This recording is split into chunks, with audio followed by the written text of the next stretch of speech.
According to these news reports from Ushuaia, there was an arcane attack on the pier about a week ago.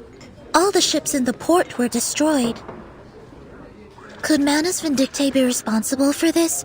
Or perhaps the Xeno rebels? Hard to say, but things have been suspiciously quiet these past few days.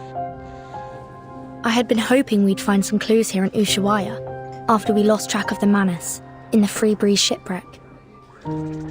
They would have gone to ground somewhere remote and off the radar. Indeed, it's possible they've already left Ushuaia. For whatever reason, it seems they haven't been pushing for the storm to happen quite as eagerly as before. I have a strange feeling about it all. They're definitely up to something. For now, it seems our new friend's story lines up with the intel from Moth. It seems the Xeno rebels really did bring Dr. Dorez here. We should see if there's anything more she can tell us. Timekeeper. The Foundation doesn't have any intelligence on Tierra del Fuego. If the Manus really are here, then we'll be on our own. The closest Foundation branch is in Buenos Aires, 3,200 kilometers away.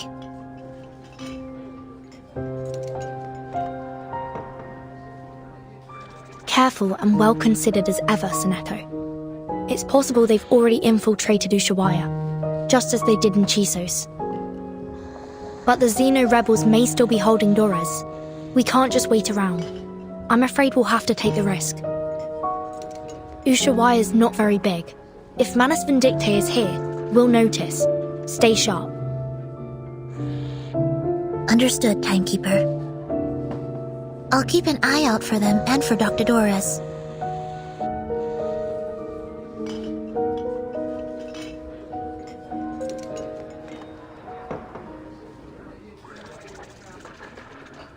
My friends, they're really gone. Adios, Recoleta. I don't think we'll meet again. So that's all I get? We could have exchanged some farewell poems, read them out loud like we used to, and shed a few bitter tears over our heartfelt goodbyes. But you know what they say. Goodbyes are only a senseless feast of unhappiness. Pardon? Oh, it's nothing. Never mind. Please, sit down. And could we get a pot of mate with mint, please? Thank you.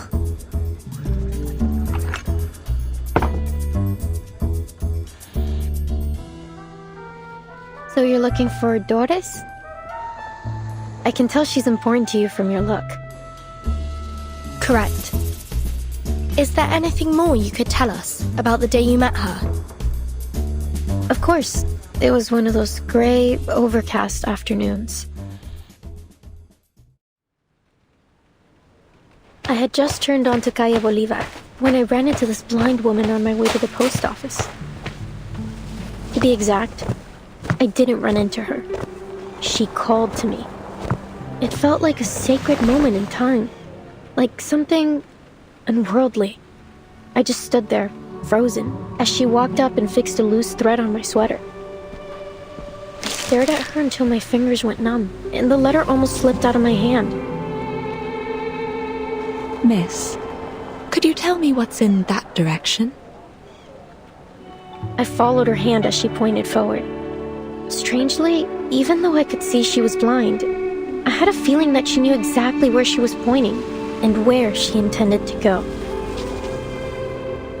That's the way to Comala prison, Señora. Is that where you're headed? I could walk you there if you'd like.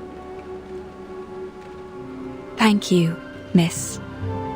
But I think I've found my way. She held a typewriter. How ironic that God would give her, at once, both books and night. I am Recoleta. What may I call you, miss?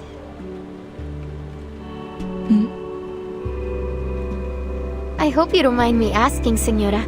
I didn't mean to pry. It's only that I have to know. You're a writer too, aren't you?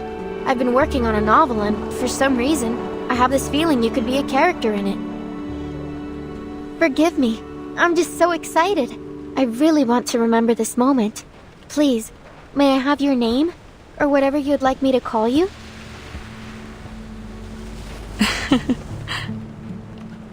I don't think I'll ever forget her smile. It was soft, kind, almost merciful.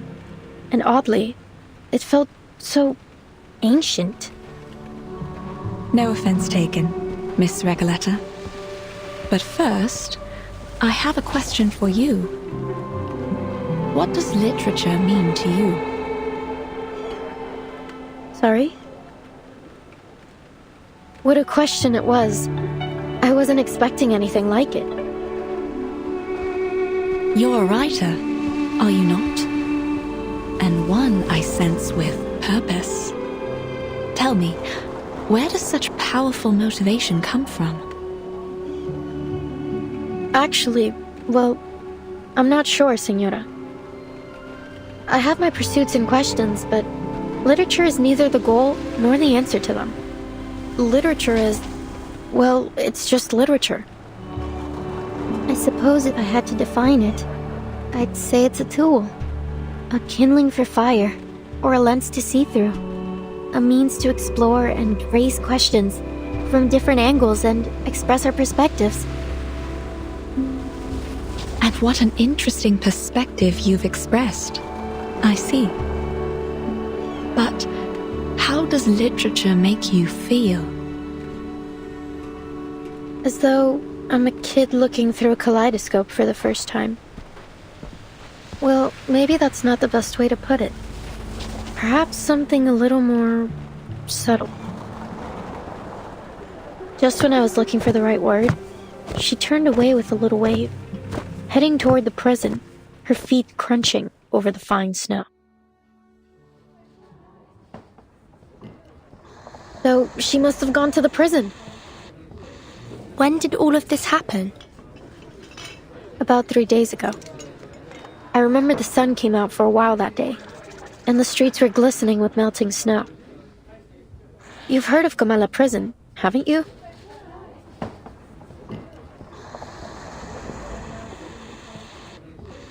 "3 days ago? Then we may be able to catch up with her there, timekeeper." You're right. We need to get there as soon as we can. Whoa, amazing. So decisive, assertive, a true show of character. You must be the very archetype of a charismatic leader. What's left to say? Whenever the protagonist has what they want fall into their laps, we're all quick to complain about lazy writers using Deus Ex Machina to keep the story together. So let's not dwell on it.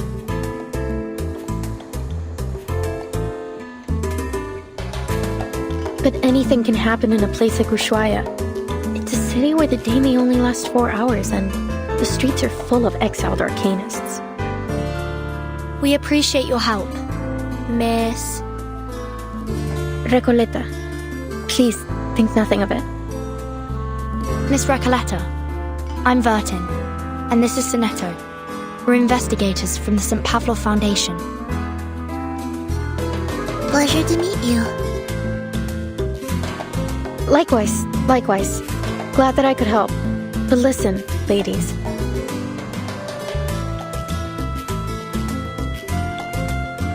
Everything happens for a reason, and now it's becoming clear. You're going to Comala Prison, and so am I. Maybe it's fate that brought us together. What's your business there? If you don't mind our asking. Oh, it's a writer's mission. But anyway, we're friends now. If you're going to Comala, you'll need someone who knows the way.